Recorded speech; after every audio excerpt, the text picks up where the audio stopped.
Hey, what's going on everyone? My name is Marco and this is the new Moto G, so let's unbox it.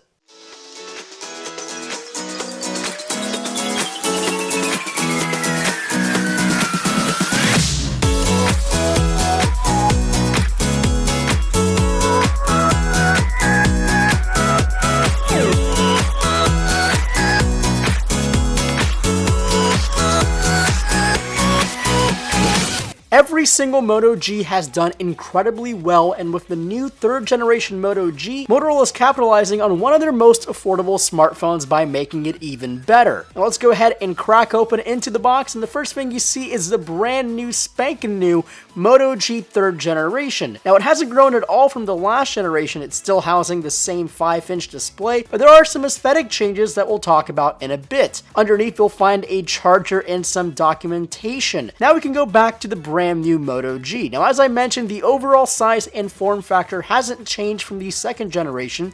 It still houses a 5-inch 720p IPS panel, but the overall aesthetics of the Moto G looks a little bit more upscale. Now, this little fake metal sides, they do look good, but again, they're all made out of plastic. But again, keep in mind that this is a very affordable smartphone. Now, another good keep from the last generation Moto G are the two front-facing speakers, which do return on the third generation. Now, what is new is the hardware on the inside. This includes the new Snapdragon 410 quad-core processor, the Adreno 306 GPU, and 1 or 2 gigabytes of RAM depending on your storage option. The new Moto G can come as an 8 gigabyte or 16 gigabyte model, but do not worry because the micro SD card slot is back and probably here to stay forever. Now, a new feature for this Moto G is an IPX7 rating, which means the device is water resistant in 1 meter of water for up to 30 minutes. Now, that's actually a pretty huge deal for a phone that costs as little as this one. And the last upgrade I want to mention is the new camera. It's been upgraded to the same camera found on the Google Nexus 6. That's right, it's a 13 megapixel camera, but unfortunately it doesn't carry over things like 4K UHD video recording, but it can still do 1080p at 30 frames per second. Now, software-wise, we are running Android 5.1.1 Lollipop with a slight Motorola customization. Things like Moto Actions, Moto Display, and Moto Assist will be found on the brand new Moto G, which I think are still very helpful. Now, one thing I'd like to mention is the new Moto G comes with 4G LTE in this base model. That means no more waiting for a more expensive 4G LTE phone. The base model has 4G LTE right out of the box for all GSM networks. Now, the Moto G may not be a flagship device, but it's definitely an important device and one a lot of you guys are probably really interested in, so make sure to hit that subscribe button